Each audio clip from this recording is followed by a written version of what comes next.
Amen. So magandang masayang Sunday morning sa bawat isa. Magpasimula tayo sa Panginoon. The joy of the Lord is my strength. Amen. The joy of the Lord is my strength. The joy of the Lord is my strength.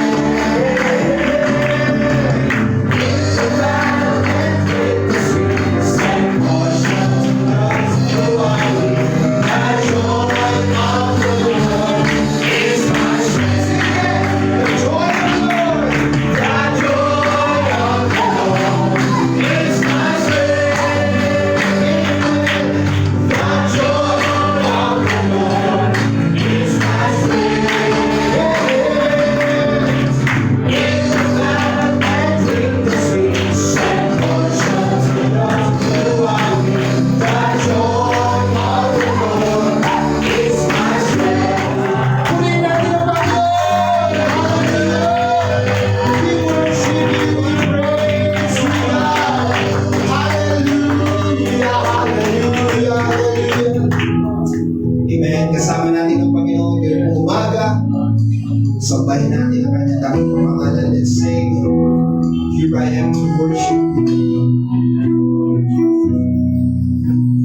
Light of the world, you step down into darkness.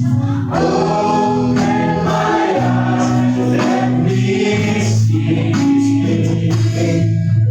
Oh, beauty that made this heart adore you. Home of my life, spent with you. Here I am to worship you, Lord. And here I am to worship. And here I am to bow down. Here I am to sing that you're my God. You're altogether lovely, altogether worthy, altogether wonderful to me. King of all days, you're so highly exalted, glorious in heaven above. And humbly you came to the earth you created. This all for us became born. So here I am, and here I am to worship. Yes, Lord. Here I am to bow down. Here I am to sing that you're my God. Altogether lovely, altogether worthy, altogether wonderful to me. Yes, I never known how much it costs to see my sins upon the cross. Yes, I never known how much it costs to see my sins upon the cross. And I never know how much it costs to see my sins upon the cross.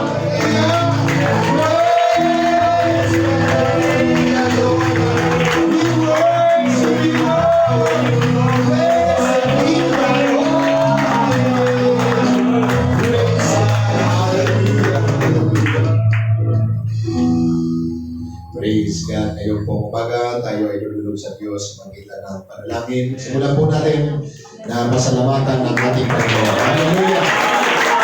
Sinubukan natin ng Diyos, nilulukan natin, nagkataas, ngayon po umaga, malaya kayo mag-intervene sa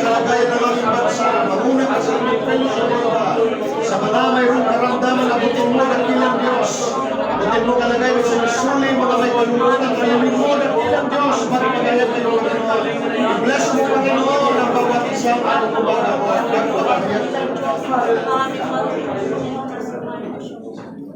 Hallelujah, Lord God. Tunay nga, O Lord, na patuloy ka namin itinataas sa umagang ito. Patuloy namin dalangin, Panginoon, sa inyo sa pangalan ni Jesus. At patuloy niyong pagkilos at patuloy na pagbubunga, Panginoon, sa gawaing pag-abot ng kaluluwa, Lord. At patuloy din namin dalangin, inilalapit sa iyo ang aming mga kapatid, Panginoon, na may karamdaman. Yes, God. Si Sister Soli, Panginoon, sa aming balikan, ang iyong pagdipong, ang iyong mapagpalang kamay, namin dalangin sa iyo. Maging Panginoon, ang nalalapit na conference, ang katagumpayan nito ay aming hinihingi, Panginoon, sa iyo. Panginoon, ngayon pa lang, O Lord, kami nagpapasalamat na sa katagumpayan ng gawain ito sa makapangyarihang pangalan ni Jesus. Amen.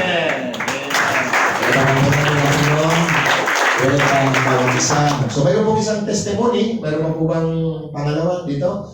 So tanggapin natin ang testimony ni Sister LB. Palapakan po natin ang ating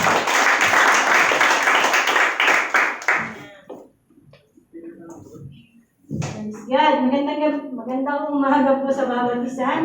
Tunay nga na ang Diyos ay napakabuti talaga. Ako'y nagpapasalamat sa Panginoon dahil muling nabuhay yung Bible study sa amin kasi matagal na rin pong nawala. Pinupuri ko po ang pinasasalamatan ng Diyos. Unang punta ni Brother Harvey. 3 po yung tumanggap, sumunod na 4. Kagabi po ay pinagpala rin ako ng Panginoon at alam ko na kaming mga nakikinig na salita ng Diyos ay talagang nararamdaman namin ang pagkilos at pagsama ng Diyos. Talagang napaka-importante po at napakasarap na gumawa ka para sa Panginoon na may maligtas. Kasama ko ng aking anak, ang aking apo ay nagbabasa ng Bible sa yung tagapagbasa ni Brother Arby. Purihin ang Panginoon, talagang nandoon yung kagalakan, bagamat kahit pagod ka, siyempre pupuntahan mo isa-isa, akiyat ka pa, ganito, ganon. Ang daming dahilan, minsan nakakasama ng loob na parang daan-daanan ka na lang, pero purihin ang Panginoon, di naman kami nawawala ng mga dumadalo. Salamat sa Panginoon, maging ang aking asawa ay nagpapasalamat ako sa Diyos kasi may Bible study ba? Sabi ko, linis. Kaya pinupuri ko at pinasasalamatan ng Diyos dahil nakikita ko yung pagkilos at pagsama ng Panginoon dahil talagang sa buhay ko, lagi ko pinapanalangin na magligtas ang Panginoon, hindi lang yung pamilya ko at yung marami pang kaluluwa ay hinihingi ko sa Panginoon. At nagpapasalamat ako sa Panginoon sa patuloy na pagkilos niya sa amin na pinagiginhawa niya yung buhay namin. At patuloy na kami binibigyan ng proteksyon at kalakasan ng Panginoon bagamat ako'y nagpapagamot, pero purihin ng Panginoon na ito ako buhay pa rin malakas. Salamat sa Diyos, talagang napakabuti at napakadakila ng Panginoon. At ganoon din, nagpupunta ako sa Soli upang ipanalangin sila dahil ako man ay nalulungkot sa nangyari kasi naroon kaming panalangin araw-araw nung nag-pandemic. Nagkakapanalangin kami ng 3 beses lalo na pag mayroong manghihingi ng panalangin at nagpapasalamat ako dahil may mga bunga po yun. Amen. Isa po doon sa kapatid ko na ibinigay niya yung sa akin lahat yung listahan ng mga tao yung nagsasalita ba ng masama sa kanila. Sa ating mga mananampalataya, meron tayong natutunan na yung mga masasamang dila ay pwede nating alisan ng kapangyarihan yun. At nagpapasalamat ako sa Panginoon sa aming pananalangin ay isang araw tumawag yung kapatid ko, sabi niya, nagtataka raw siya, bakit ang babait na sa kanya ng kanyang mga biyanan, pagbalaw, lahat. Pero purihin ang Panginoon, tapos nagkaroon pa siya ng goiter, pinaopera pa siya ng hipag niya, 2,000 inubos. Purihin ang Diyos dahil ito'y alam kong kamay ng Panginoon.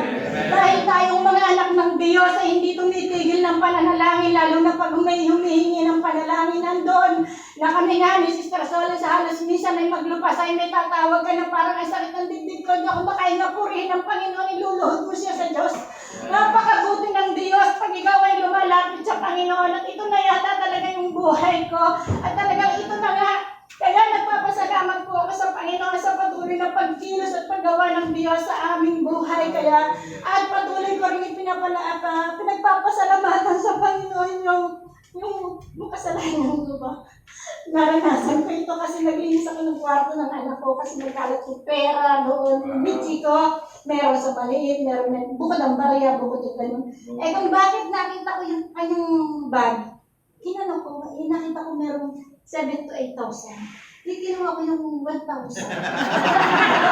Ay, pinasok ko na agad sa kwarto ko. Pero alam naman ng Panginoon na hindi naman ako kinukulang, may pera naman ako. Bakit kinuha ko yun? Meron pala talagang espiritu, matutuksuhin ka sa ganung bagay. Kinuha ko yun, lagay ko sa bag ko. Tapos naglinis ako. Sabi ko, di parang iba na talaga pag ano kayo. Eh parang binaliwala ko lang yung pag-usap sa isip ko, parang talagang inano ko, talagang sinid ko siya.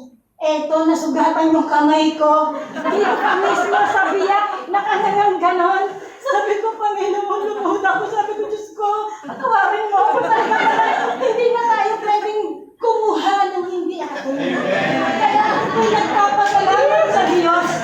Talagang napakabuti at napakadakila ng Diyos. Talagang pinupuri ko siya sa buhay ko. Kaya talaga po ibinabalik ko po sa Panginoon ang pinakamataas na papuri at pagkasasalamat sa ating dakila at mabuting Diyos. Ngayon po'y dadako sa pagbibigay. Ang pagbibigay na ito, gusto ko lang mas linawin mga kapatid, na sa lahat ng paraan ng pagkuha ng pagkilos o pabor ng Diyos, laging kasama ang pagbibigay o paghahandog. Gusto ko pong basahin natin yung sa Genesis, itong isa lang ito mga kapatid, ang basahin natin. Habang hinahanap ko, gusto kong sabihin sa inyo na sa Genesis, kung papaano lumagpas sila sa napakatinding dilubyo na kanilang kinaharap, mga kapatid, may kinalaman yung pagbibigay nila. Actually, gusto ko sanang simulan doon sa Genesis chapter 3. Noong si Eva at Adan ay magtago dahil sa kasalanan na kanilang ginawa, alam niyo po yung binabanggit doon sa verse, Genesis chapter 3,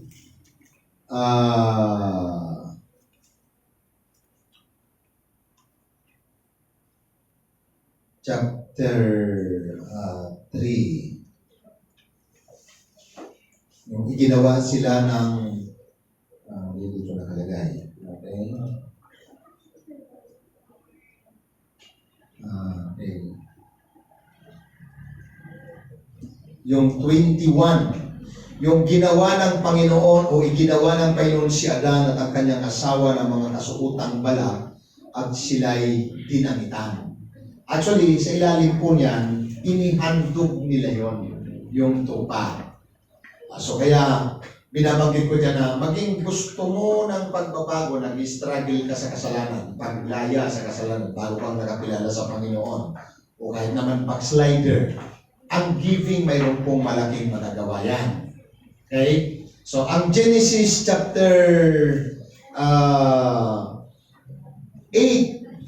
verse 20 to 22, mga ilang talata kung babanggitin ko, ang iba, hindi ko na babasahin. Sabi dito, after po ito ng matinding problema na pwede kong gamitin na katulad ng pandemic na ito na nangyayari ngayon. Gusto nating makahulagkos, gusto mong makalampas, gusto mong makarecover, gusto mong magtagumpay, may kinalaman dyan ang pagbibigay.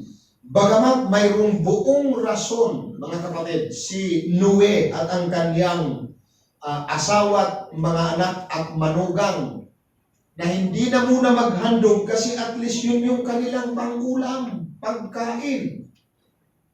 Wala po silang makukuha sa daigdig na anuman para ikabuhay nila. Kundi yung ilang pares, kasi yung malilinis, sabi ng Panginoon, magdala kayo 7 pares. Puro dyan nila tutunan yung 7. Yung iba lang para magpatuloy yung lahi ng mga hayop o nabubuhay, mag-asawahan lang yun. Pero yung mga tupa, 7 pares yun at yung ibang malilinis mga kapatid na mga nabubuhay. Kaya lang, pagkatapos, inandog pa. Nakatulad Katulad po yan ng rason ngayon na pwede natin sabihin panahon ng pandemic ngayon, Lord. Kaya palagay ko naman, pwede namang kuhanin ko muna ang ikapo, saka na pag naka-recover na kami, kaya magbibigay. Hindi ka lalo makaka-recover niyan. Amen? Kaya una yung sa kasalanan, pangalawa dito sa pagre-recover. Verse 20 to 22. At ipinagtayo ni Noe ng isang dambana ang Panginoon at kumuha sa lahat ng malinis na hayop at sa lahat ng malinis na ibon at naglagay ng mga handog na susunugin sa ibabaw ng dambana. At sinamyo ng Panginoon ang masarap na amoy at nagsabi ang Panginoon sa sarili, hindi ko na muling susumpay ng lupa dahil sa tao sapagkat ang haka ng puso ng tao ay masama mula sa kanyang pagkabata, ni hindi ko na muling lilipulin ang lahat na nabubuhay na gaya ng aking ginawa. Samantalang ang lupa ay lumalagi, hindi maglilikat ang pag-asik at ang pag-ani, ang lamig at ang tag-init, ang tag-araw at ang tag-ginaw, at ang araw at gabi. Pinangako ng Diyos na lahat ng negatibong kalagayan at sitwasyon, tatapatan niya lagi ng positibong kalagayan. Diba? Pagtatanim, pag-aani, taglamig, mayroong tag-init, mayroong ano bang tawag dito? Mayroong tag-araw, mayroong tag-ginaw, o tag-ginaw man, o tag-araw. Mayroong gabi, ngunit mayroong may araw, at hindi maglilikat ang pag-aani. So, marami pa po mga kapatid. Sa panahon ni Solomon, nagandog siya, nakuha ang pabor ng Panginoon. Sa panahon po ni David, na nakagawa siya ng mali, ang presensya ng Diyos ay dumalaw, ang kapatawaran ay nangyari. Sa panahon po ng Malakay, gusto mo ng pagpapala, 3:10 mga kapatid, ibigay mo ang para sa Panginoon. Pagdating sa Book of Acts, chapter 2 and chapter 4, hindi ko na masyadong pagkakahabain. Sa bawat anggulo ng buhay na gusto mo ng pagkilos ng Diyos, may kinalaman lagi ang pagbibigay. Dahil lalo bilang mananampalataya, given na nung tumanggap ka sa Panginoong Hesus, ang buhay mo ay babaguhin. At yung unang talata, sabi ko sa inyo, kung struggle ka, ang pagbibigay mo, mayroon pwedeng palatandaan yan ang Diyos lalong kumilos. Dahil ang palatandaan daw na kaya mong ibigay ang buhay, kaya mong ibigay ang pera, dahil ang pera bahagi lang ng buhay. At ang palatandaan na kaya mong ibigay ang pera, kaya mong ibigay ang ikapo. Nadadagdagan ng offering at inaminsan ng plagues, tama? Hindi mo kayang ibigay ang buong pera mo kung hindi mo kayang ibigay ang ikapo at hindi mo lalo kayang ibigay ang buhay kung hindi mo kayang magbigay. Eh sa pagbibigay, ito'y pintuan at palatandaan ng Diyos, pinapayagan mo at sinasabi mo, gusto kong kumilos ka, Lord, sa buhay na ito. Ito pong panahon ito ng pandemic sa maraming anggulo ng ating buhay. Mga kapatid, kailangan natin ang pagkilos ng Panginoon. Amen? Gusto kong tandaan mo yan, ang pagbibigay ay mayroong napakalaking bahagi. Ito po ay napakahalagang faktor sa buhay ng tao, yung pagbibigay. Amen? Kaya ngayong gabi, tayo po ay ngayong umaga, tayo po ay magbibigay sa Panginoon. Alalahanan mo lagi, mga kapatid, itong mga nabanggit ko, mas masasalimuot na kalagayan, pero hindi napigilan yung kanilang pagbibigay. Itinuring nilang buhay yung pagbibigay. Pero pang babae sa Sarepta, na mas itinuturing nilang mas maigi pa ang magbigay at mamatay kaysa di magbigay at mamamatay din naman. Sana maging pananaw po natin yan. Kaya kung maging ito ngayon ko lalong hinihingi, Lord, i-bless mo ang church. Dahil sa social distancing, lalo kung nakita, kailangan nga natin ng sariling lupa na. Ay, hingin natin ito sa Panginoon. Amen? At di naman po ako naniniwala, yung sinasabi ko sa inyong 5 to 10 million na himala na ibigay ng Diyos sa atin, hindi ko naman basta tanggap yan. Nasasabihin natin na padadaanin yan sa ibang tao, padadaanin ng Diyos sa mga politiko, at gagamitin ng Diyos sa ibang tao. Mas gusto ko kayo ang gamitin. At pag ginamit kayo, may matitira sa inyo. Amen? Kaya it's up to you kung papayag ka na padaanin sa iyo ng Diyos ang pagpapala. Amen? Ipanalangin ni Brother Mark ang ating ipagkakaloob.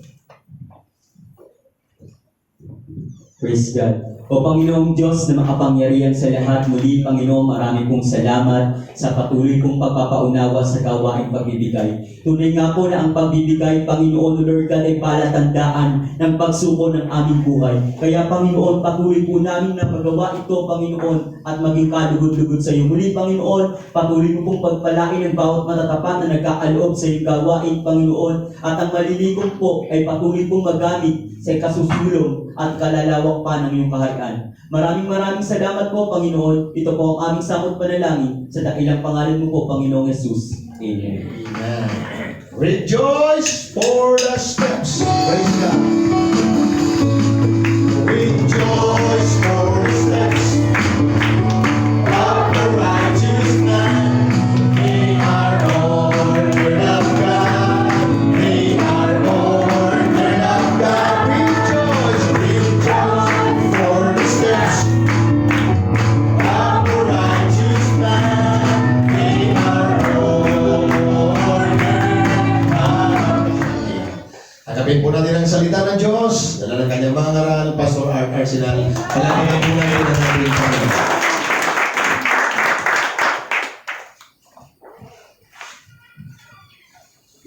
Okay, good morning sa bawat isa. Sa inyong pinagyan na po umaga. Tayo ay mag-aaral na isang mahalagang paksa sa umaga nito. Luke chapter 6.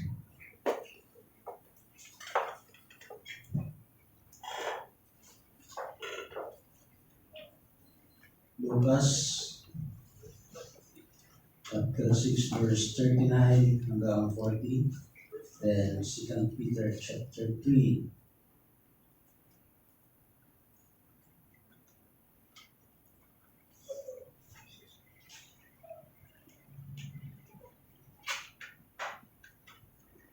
Okay.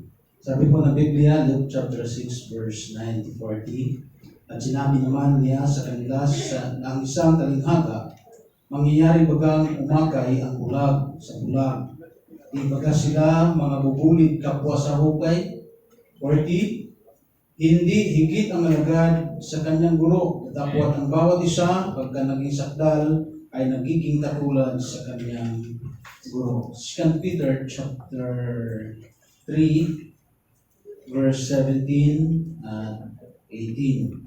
Mga minamahal, alam na ninyo ito kahit noon pa, kaya mag-ingat kayo nang hindi kayo maloko sa pamagitan ng mga maling aral ng mga taong suwail at mawalay sa mabuti ninyong kalagayan sa Diyos. Sa halip, lumago kayo sa biyaya ng Diyos at sa pagkakilala sa ating Panginoon at tagapagligtas na si Jesucristo. Purihin siya ngayon at magpakailanman.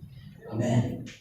Ang ating teksto, mga kapatid, ay isang napakagandang pagkakataon na ito ay masasabi kong privilege para sa mga Kristiyano. Ay tinuturo dito ng Apostol Pablo at ng ating Panginoong Hesus ang patungkol sa tamang paglago spiritual. Dahil may mga paglagong nangyayari, subalit hindi tama at hindi sound sa turo ng ating Panginoon. At tandaan natin, mga kapatid, ang paglagong spirituals ng isang Kristiyano, masasabi natin tama kung siya ay nasa tamang trend at layunin at ang kanyang goal ay nangyayari ayon sa sinabi ni Apostol Pablo na ang bawat isa ay lumago katulad ni Jesus o maging katulad ng ating Panginoong Jesus. Ibig sabihin, ang goal ng ating spiritual na paglago ay maging katulad ng Panginoong Jesucristo. Amen. Para hindi tayo naliligaw at hindi tayo nagkakaroon ng problema sa ating paglagong pananampalataya o spiritual na paglago. Dahil ako'y naniniwala mahalaga sa ating pagiging mananampalataya ang spiritual na paglago. Amen. Dahil hindi natatapos na tayo ay nung makilala natin ang ating Panginoong Hesus bilang ating sariling tagapagligtas, ay tapos na lahat. Amen. Kundi iyon ay pintuan pa lang, simula pa lang. May assurance ka ng kaligtasan, pero sa kaligtasan ito dapat tayong lumago. Ang ating pananaw, ang ating buhay ay maisip natin ayon sa kaisipan ng Diyos.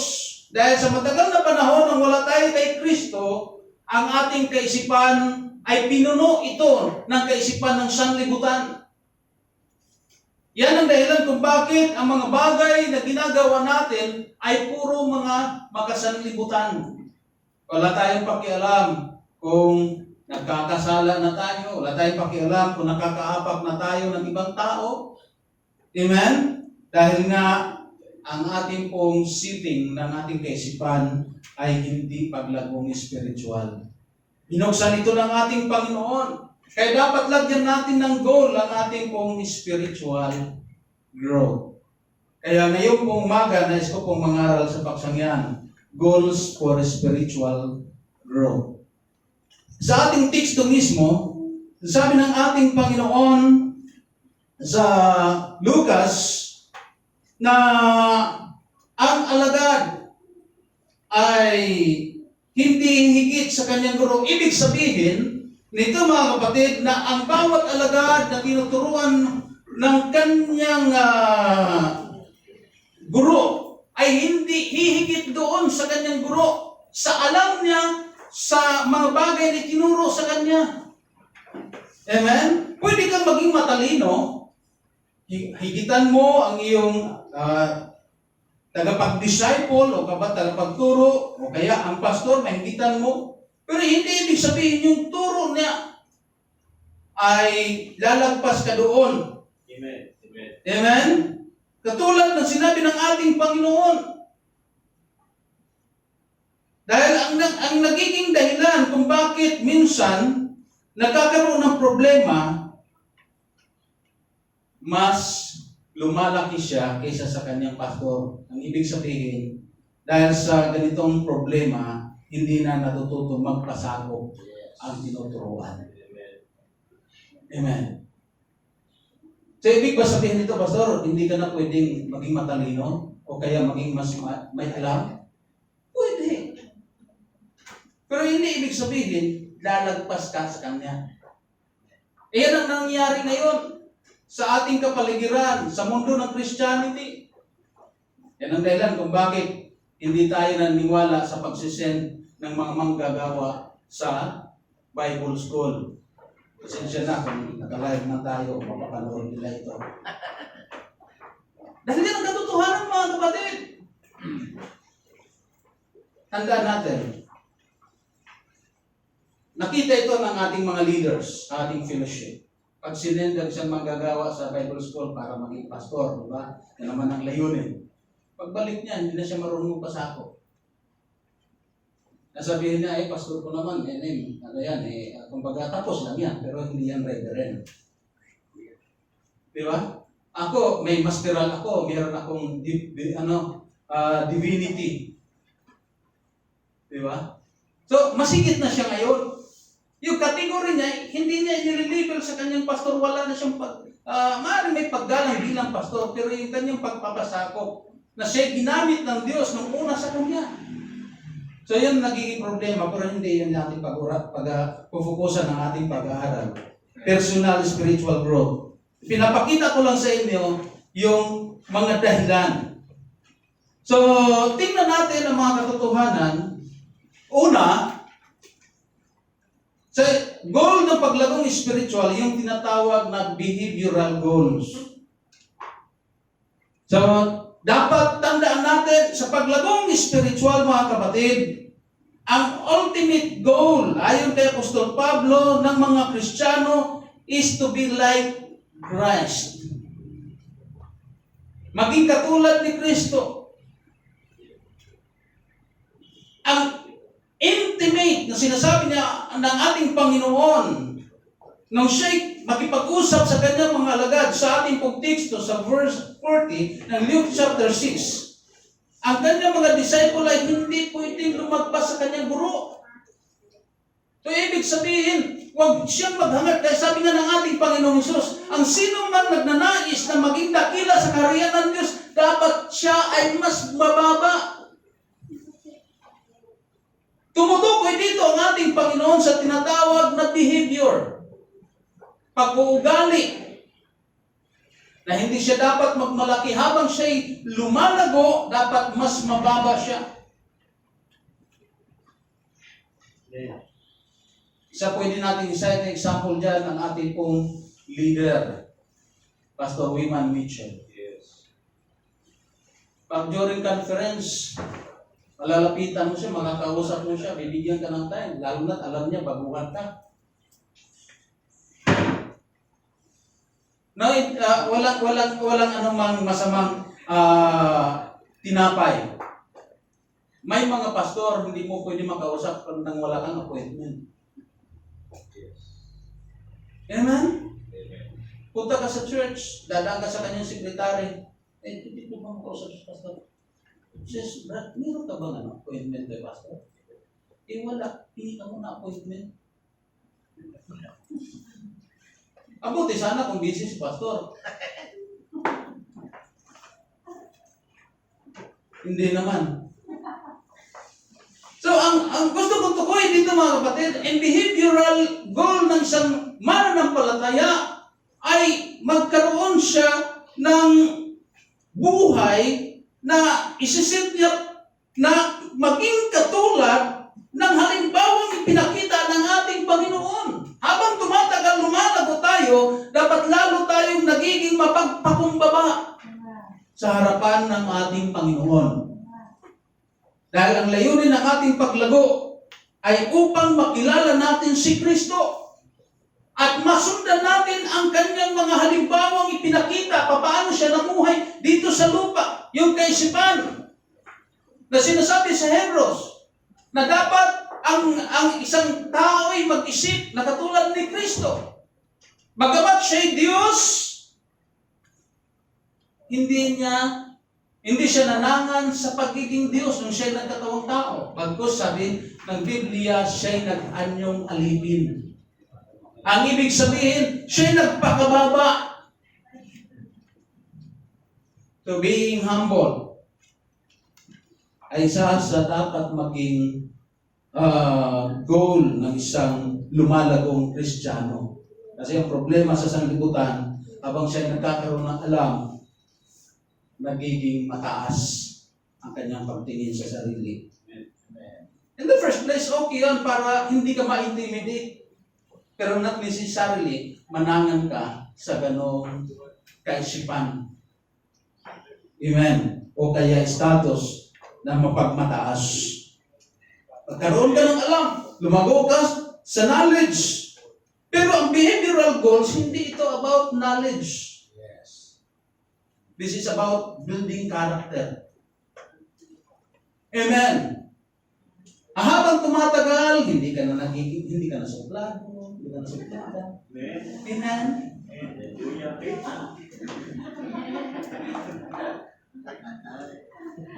Mamaya kaibigan pa tayo.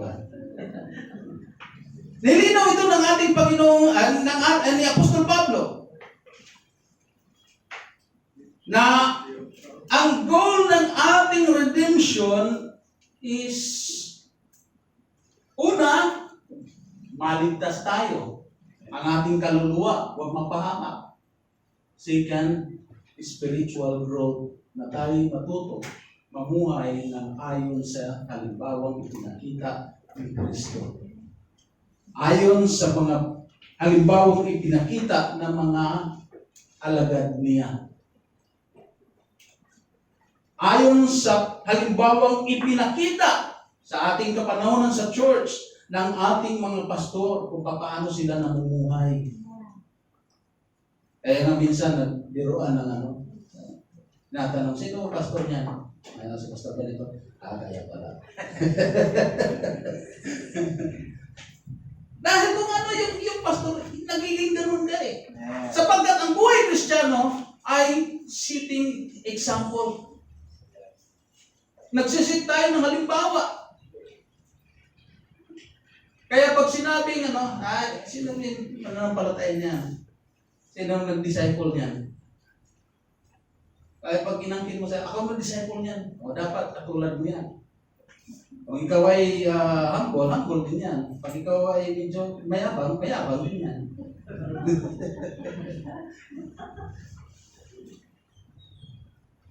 God desired is that we be conformed to the image of His Son. Romans chapter 8 verse 29. Maging sa 2 Corinthians chapter 3 verse 18 ay ang ating transformation is according to the image of Christ. Sinisit natin sa ganong image ang ating buhay. Sa Colossians chapter 3 verse 10 to 11 naman, ang pagbabago, yung renewal na nangyayari sa ating buhay is according to the image of Christ. Kaya nga sabi ng Hebreo, looking to Jesus, the author and the finisher of our faith. Sapagkat ang ating mata nakasintro at tingin kay Christ. Amen. Kaya sabi ni Pablo, imitate me as I imitate Christ. Maging katulad ni Kristo. So, pinaka-essential element of spiritual growth is to become more Christ-like. Yan yung napakahalagang elemento ng ating pong paglago. Ang renewal ng ating pagkatao, yung behavior natin, conform to the example of Jesus Christ. Dahil Christ-centered tayo sa ating pananampalataya. Amen. Hindi pwedeng maging sentro ang buhay mo sa iyong pastor. Kaya pag umalis ang pastor, alis ka rin. Kaya pag nag-rebuild yung pastor, rebuild ka rin. Pag nag-rebuild yung idol na disciple, magre-rebuild ka rin. Kaya kalaban mo ng pastor mo dahil ang disciple ay nag-rebuild din. Hindi ganoon, kapatid. Magkakaroon ng unity pag ang ating kaisipan ay nakasintro kay Christ. Dahil ako'y naniniwala ang ating mga pastor ay nakasintro din kay Christ. Amen. Kaya hindi tayo nagbabanggaan. Hindi tayo nagpapagalingan. Bagkus nagkakaisa tayo tungo sa ating Panginoong Hesus. Hindi ito just academic knowledge. Amen. Dahil ang namin, marami sa inyo mas magagaling sa amin sa academic. Dahil yung aming mga natutunan noon, parang sulit na yata ngayon. Luto pa tayo. Diba? Noon, pag sinabing bowl, minuduro at saka yung mangkok, pareho lang. Ngayon magkaiba na pala yun.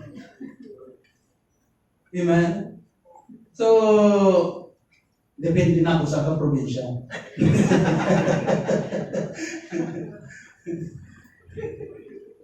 Kaya pagka nagkaintindihan, ganyan turo sa amin noon eh. Wala akong magagawa, yun ang turo.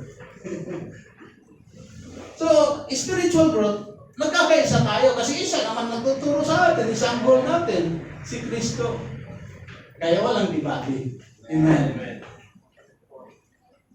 So, pangalawa, yung tinatawag na functional goals. Dito minsan marami ang nakaka-neglect sa ganito pong goal ng ating spiritual na paglago. Sino pong nakakaalam na ang ating spiritual na paglago ay nangangahulugan din ng pagpa-function natin sa body of Christ? Amen. Hindi ka lalago hanggat hindi ka nag-i-enroll.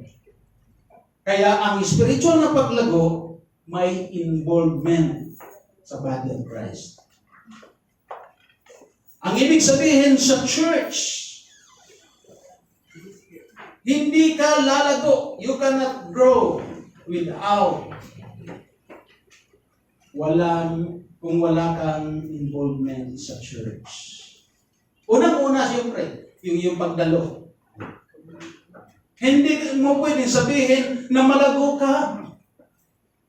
Pero, nakadepende ka lang sa live stream. Pasensya na, mga nasa live streaming. Totoo yan. Nakailang beses na ako nakarinig, sinasabi nila, di ba ang mga born again naman, ang kanilang Diyos ay si Jesus? Ako nakikinig din ako sa television at ang aming Diyos ay si Jesus din. Yes, totoo isa. Pero, when it comes to spiritual growth,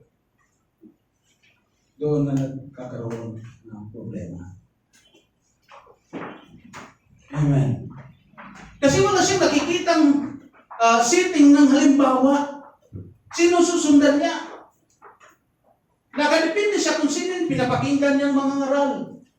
Eh kung magkaiba ng doktrina yon.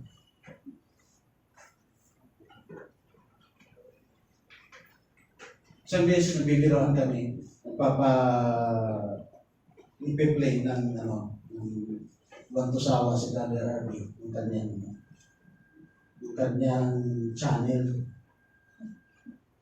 Tapos, siguro natapos na, ubos na, maya-maya, ari na yung nagsasalita. Sabi ko, nag-upload ka na pala ng mesa ng mass nila. Kasi hindi ko ito. Biro lang yun. Hindi niya malayan. Kasunod na tapos na pala. Kasunod dapat ano na yan. Nakalop na dapat yun. Kumbaga tawag dito sa settings na ito. Yung naka-play siya, kailan pag naubos na babalik. Diba? Minsan sa YouTube, linok mo, diretso din eh, kung anong kasunod. Nag-autoplay. So, yung function ng body of Christ is within, sa loob ng church. Hindi ka pwede mag-function nang wala kang church. Yan ang dahilan kung bakit lahat ng mga sumampalataya kay Jesus in-encourage na dapat dumadalo sa church. Dapat meron kang yung sariling local church kung nais mong lumago. Dahil hindi ka pwedeng lumago kung ikaw ay patalon-talon. Pwede yun, paminsan-minsan, wala ka nang, nagipit ka na sa oras, nakidalo ka sa isang church to feed your spiritual life. Yung spiritual needs mo. Pero hindi lagi, hindi obra kung saan-saan ka, patalan. Ngayong linggo, doon ka sa kabila. Sunod na linggo, doon ka naman sa kabilang block. Hindi mo alam. DE pala yun, si DE. Alam niyo yung DE? DE pala.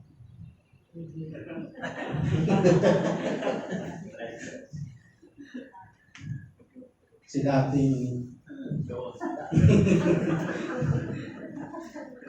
kasi hindi mo alam eh.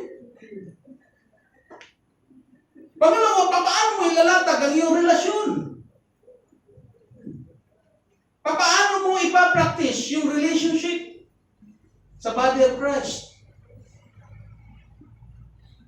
Pinakailangan ng commitment mo na pagdalo sa isang local church. Then, kasunod niyan, yung magagawa.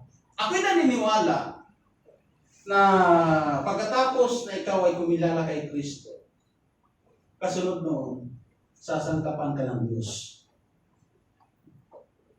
Para ang buhay mo'y magamit.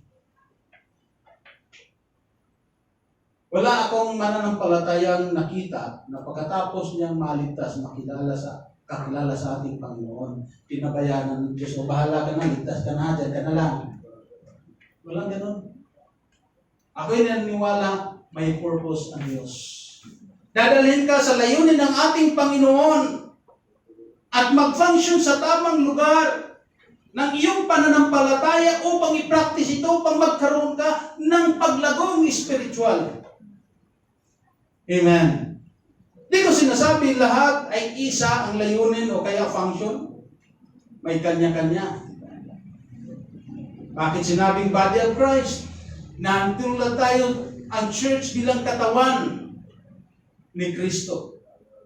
Ang katawan, hindi lahat mata. Amen. Tagatingin. May bibig din.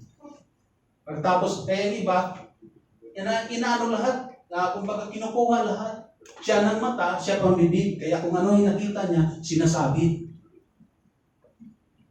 Pangit yung ganong ano. Hindi nakuha ng iba. Diba? Kung ano nakita niya, sasabihin ko kanino. Mayroong mata, nagpa-function, nakikita. May dahilan yan. Halimbawa, ang bagay na ito, hindi maganda tingnan. Ikaw magsasabi, so, ano lang, concern lang ako. Hindi po maganda ito, ganito. Halimbawa. Tapos, may kamay. Anong function ng kamay? May paa. At sa paa, may kuko din yan. Anong function ng kuko? Kasi parang wala namang function ng kuko. Hindi. Hindi mo ba alam na yung kuko laging pinapaganda yan? Baka ikaw yung kuko ng church. Ang function mo para magandang tingnan. Huwag mo sabihin, kuko lang naman ako eh. Kahit nga patay na kuko, pinapaganda yan. Kasi minsan pangit tingnan. Diba? Pagpapangit ng paa yan. Kaya dapat dekorasyonan. Kaya pag dinekorasyonan ka, kinukudkud. Kinakailangan mag-dekorista. Minsan masakit. Di ba? Minsan sa ating katawan, yung mga kuko-kukong pangit, tinatanggal-tanggal yung mga pinapaganda. Yung dekorasyonan. Kunyari, lalagyan ng design. Bakit yung design? Parang iba yung design. Kasi may uka yan. Functional goals sa buhay natin bilang Kristiyano, sa body of Christ. Sabi ng 1 Corinthians chapter 12, di ba? Napakahalaga ng bawat isa sa iglesia ng ating Panginoon. May kanya-kanya tayong function, mga kapatid. Mga kakatulong sa paglagong spiritual, pwede natin tuklasin, alamin, saan ka nag-fit sa loob ng church para ang buhay mo'y magamit. Baka mamaya, magaling ka palang kumanta. Sayang, at CR lang ang nakikinabang. Kailangan ng mga nanta sa loob ng church. Kaya tuloy, napipilitan niya. Muntik na nga ako, mainggan niyo. Kaya lang, magiging 3 na kami. Sabi ni Brother Artis, kasamang palad. Dahil kulang. Manunugtog. Kita niyo, mga bumabangon. Mamaya, bumangon. Ayaw ko paggamit yung mga talento, mga nakakatanda na. Mamaya, nagdidig pa.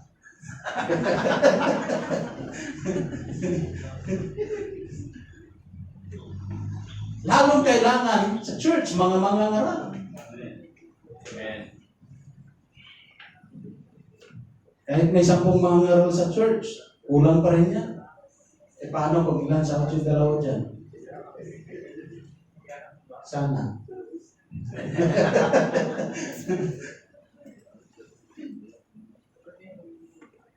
At ito mga kapatid, sabi ng 1 Peter chapter 4, verse 10 to 11. Sabi dito, binigyan ng Diyos ang bawat isa sa atin ng kaloob. Gamitin natin ito para sa ikabubuti ng lahat bilang mabubuting katiwala at ibang kaloob ng Diyos. Ang binigyan ng kaloob sa pangaral ay dapat mangaral ng salita ng Diyos at binigyan ng kaloob para maglingkod dapat maglingkod ayon sa kanyang ibinigay sa kanya ng Diyos upang mapapurihan ang Diyos sa lahat ng ginagawa natin sa pamagitan ni Kristo. Makapangyarihan siya at karapat dapat purihin magpakailan man.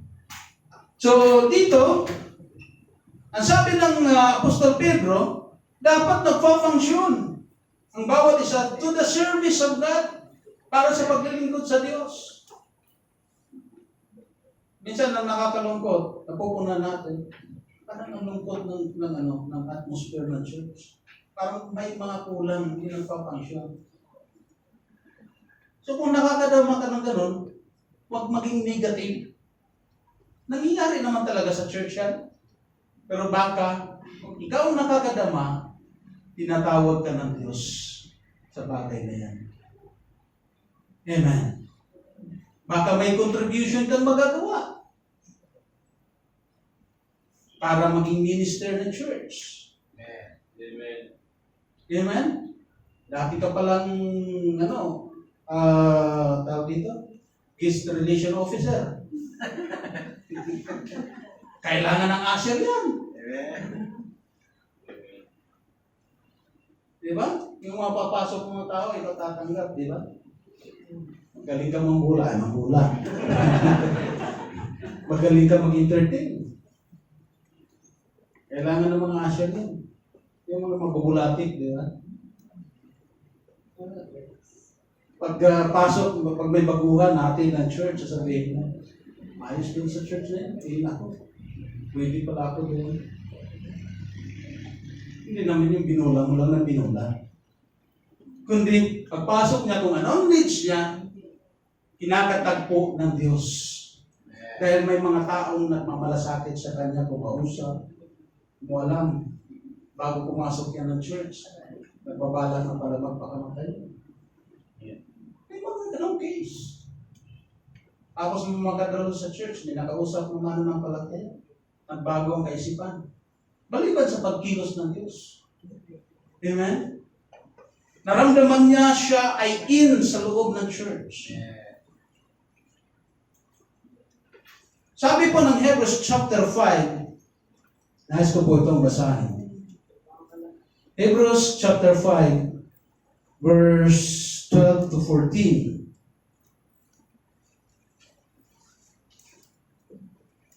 Sabi dito, dapat mga tagapagturo na sana kayo dahil matagal na kayo sa pananampalataya. Ngunit hanggang ngayon, kailangan pa kayong turuan ng mga panumulaing aralin tungkol sa salita ng Diyos. Katulad pa rin kayo ng mga sanggol na nangailangan ng gatas dahil hindi niyo pa kaya ang matigas na pagkain. Ang mga nabubuhay sa gatas ay mga sanggol pa at walang muwang kung ano ang mabuti at masama. Ngunit ang matigas na pagkain ay para sa may mga sapat na gulang na at alam na kung ano ang mabuti at masama. Dito mga kapatid, ay babala ito ng may akda ng Hebreo na marami mga tao sa katagalan na sa pananampalataya, umalis na lang sila, tumalikod na lang sila. Na instead na dapat sila'y lumago sa pananampalataya at sila'y mga tagapagturo, naging kabahagi sa loob ng church bilang mga tagapagturo. Nagfa-function na sila.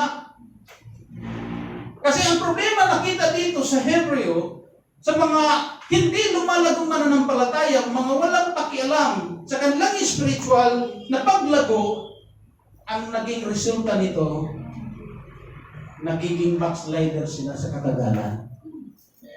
Kahit hindi mo sabihin, magbabackslide ako someday. Pero yung wala kang pakialam sa iyong paglago, magre-resulta talaga ng pagtalikod ka. Dahil magsasawa ka, hindi mo na mararamdaman ang presensya ng Diyos sa loob ng iglesia dahil pakiramdam mo parang hindi ka lumalago. Ano magiging pakiramdam mo habang tumatagal? Magiging parang religious Christian ka na lang. Wala ka ng ganang lumalo.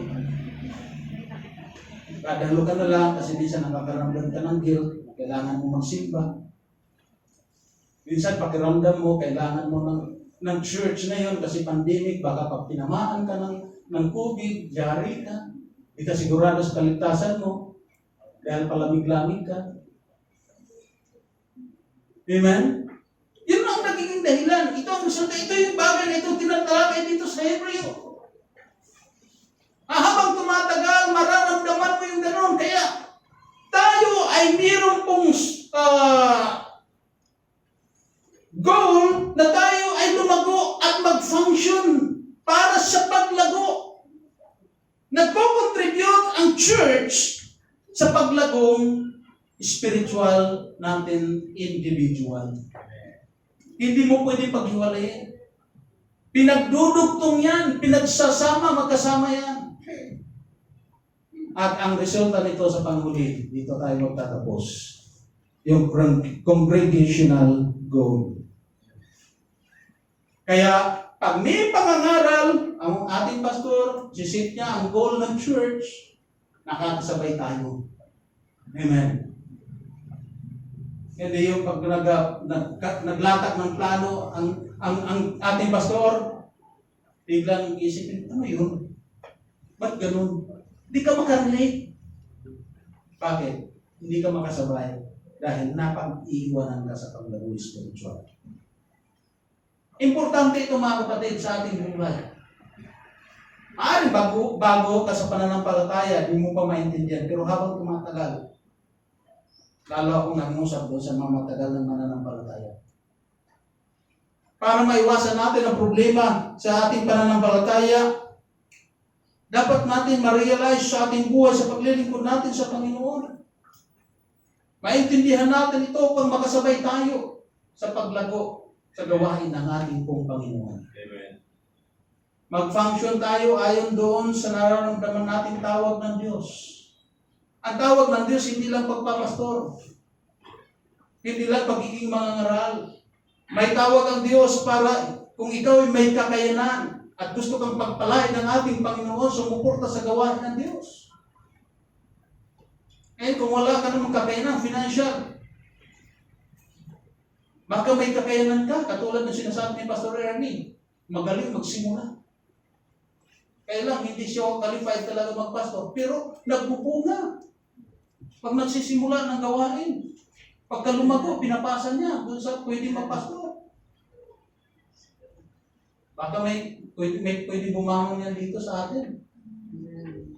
Para mamroblema tayo kasi nilalansa out natin. Maraming mga function sa loob ng church. At ito may kinalaman sa ating personal na paglago. Amen. Nire-relate ko ang bawat isa sa atin doon sa paglagong spiritual natin, individual, na makasabay tayo sa tinatawag na congregational goal ng paglagong spiritual. Hindi pwedeng manatili ka lang ganito. Katulad ng ating church. Kung kontento na tayo sa ganito, habang buhay tayo mangungupahan. Amen. At habang buhay tayong challenge, kailangan natin ng gusali, maliit na ito. Pero, kung magsisikap tayo, makakasabay tayo doon sa paglago sa goal ng church, magkaroon tayo ng sarili natin gusali. Eh paano, Pastor, pag meron tayo sarili natin gusali? Pag dumami tayo, bagong sitting naman ang goal, cathedral naman. Hindi tayo pwedeng mapigilan sa paglagong spiritual dahil sa achievement na natin. Amen. Nagpapatuloy na lumago ang gawain ng Panginoon. Amen. Ang kagandahan sa atin mga kapatid, meron na tayong pattern na sinusundan. At ito inilatag na nila Pastor Wayman Mitchell. Di ako mag-mention ng specific na goal ng church. Dahil kay Pastor yan. Ang akin ay papaano tayo magkakasabay. Papaano tayo dadalhin sa goal ng paglago, hindi lang ng local church natin, kundi maging ng buong fellowship. As individual, kailangan natin ito mga kapatid. Sa akin man, nararamdaman ko ito. Na kinakailangan akong makasabay. At kinakailangan ako mismo sa aking personal na pananampalataya, lumago ako. Hindi ako makontento sa kung ano ako ngayon. At bahala na ang Diyos kung ano man ang kasunod na plano niya. At ako'y naniniwala, bawat isa sa atin, baguhan man matagal na, ito ang kailangan natin. Dahil ayaw ng ating Panginoon na natili tayo sa kung ano tayo ngayon. May challenge sa atin individual. At ang challenge na yan ay papaano tayo magpo-contribute bilang minister ng body of Christ, ng gawain ng ating Panginoon. Ito ang challenge sa atin, Apostol Pedro, sa 1 Peter chapter 4, verse 11. At sa Romans chapter 10 naman, di ba nagkakamali, 14 to 15, pangangaral, spreading of the gospel, pangangaral ng salita ng Diyos. Ako'y naniniwala, lahat tayo kayang gumawa ng pag-evangelize. Not by preaching, hindi lang sa pangangaral. Ordinary pag-share ng Word of God. Pag-aakay ng kaluluwa. Magagawa natin yan. Mag-invite sa gawain ng ating Panginoon. Paano ako mag-invite? Sabihin ko lang kung anong ginawa ng Diyos sa'yo. Alam mo, ganda. Sarap pala sa pakiramdam. Sama ka nga sa akin. Di ba? Tapos sasabihin sa'yo, anak ko na lang kasi nagulo ko yun. Sabihin mo, ikaw muna para dalawa tayo mag-apply sa ganun. Diba? Kasi minsan pag pakiramdam ng tao mo ba, hindi niya kailangan ng Diyos. Hindi.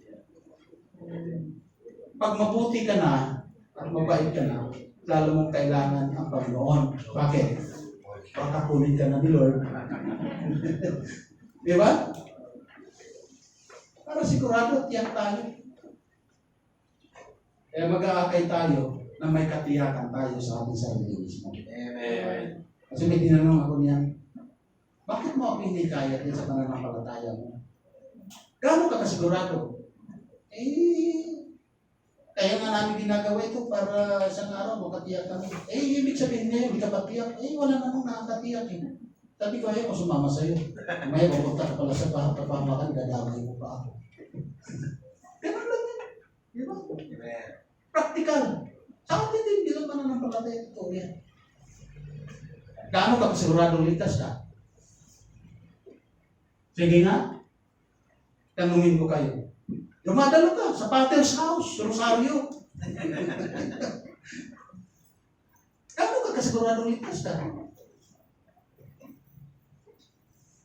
Magbiro ang tadhana. At huwag naman sana. Sabi nila, nakumuro.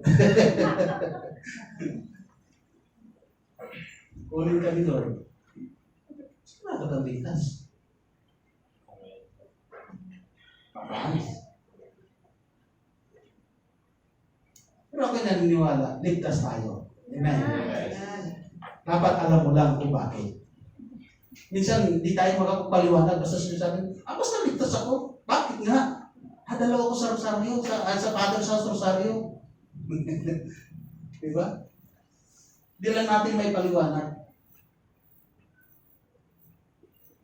Yan ang dahilan kung bakit kinakailangan natin lumago.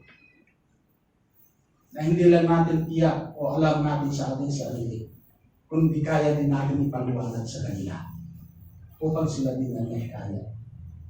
At kinakailangan ikulit natin ang ating sarili sa church na mag-function tayo sa layunin ng Diyos.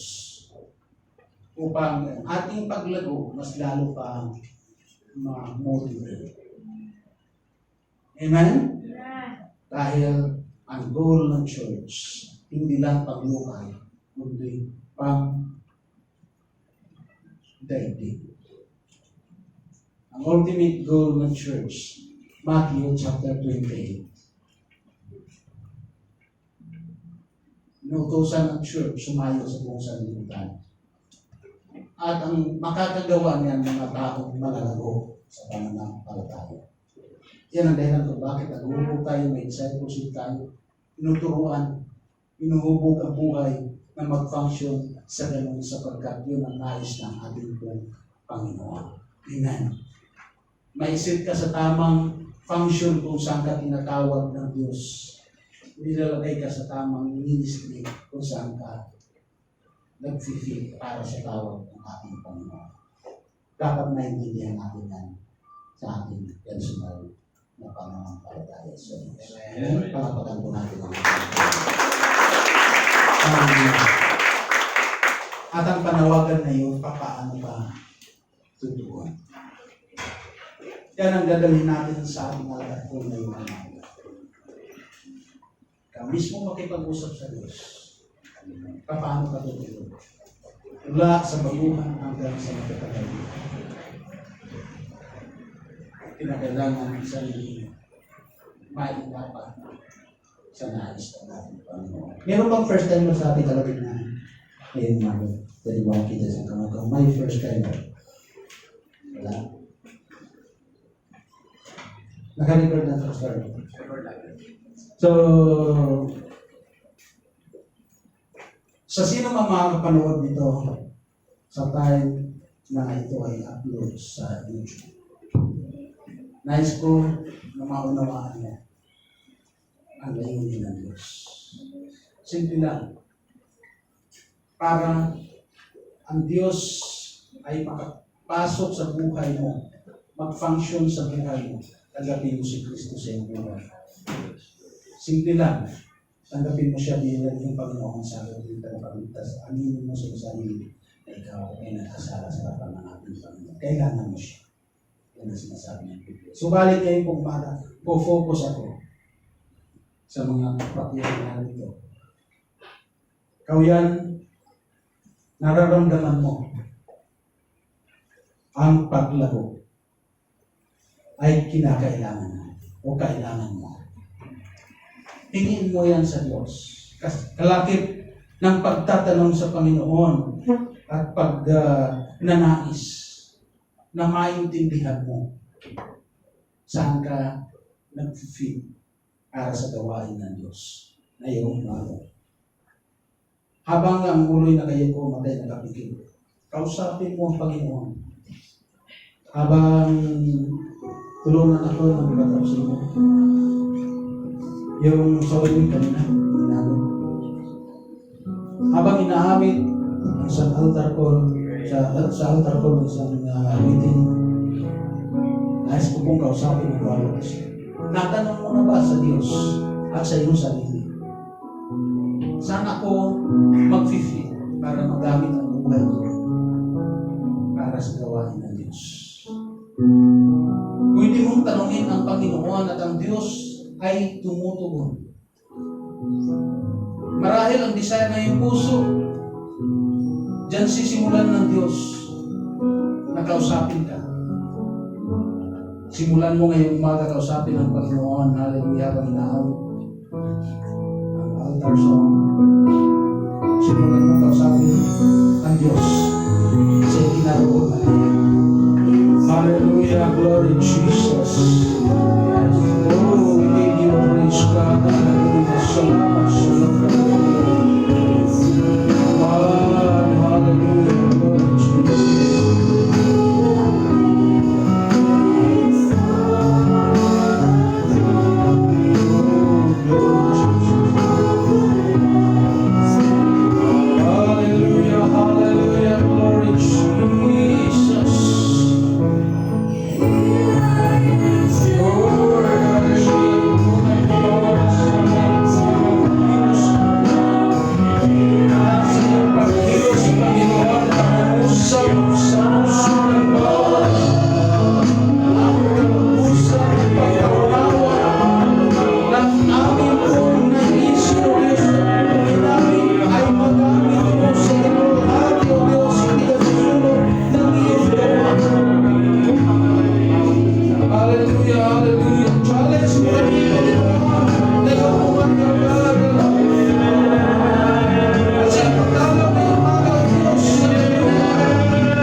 Paano ka kinausap ng Diyos?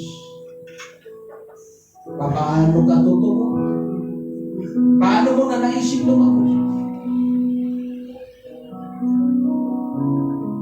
Nasa pakikipag-usap mo yan sa Diyos. Ngayong umaga, simulan natin purihin ang ating Panginoon. Hallelujah! Lord Jesus, we give you praise, God. Hallelujah! Hallelujah! Jesus, hallelujah! We worship you, we give you praise, God.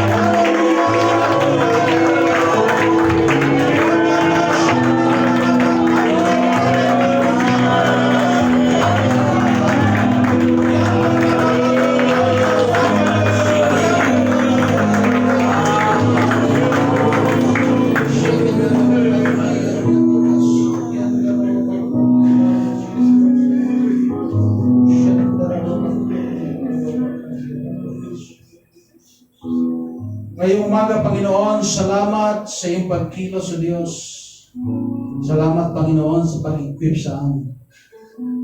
Aking dalangin, O Diyos, na iugma mo't ilapat, Panginoon, ang aming pong spiritual na paglago sa layunin mo at paglago ng iyong iglesia upang walang mamiss, Panginoon, na aming ginagawa ayon sa tinatakbo, Panginoon, ng iyong kapulungan, God.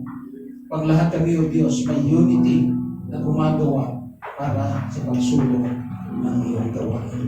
Maraming salamat, O Diyos, na ang namin na pagtatagumpay sa umaga ito. Sa pangalan ni Jesus.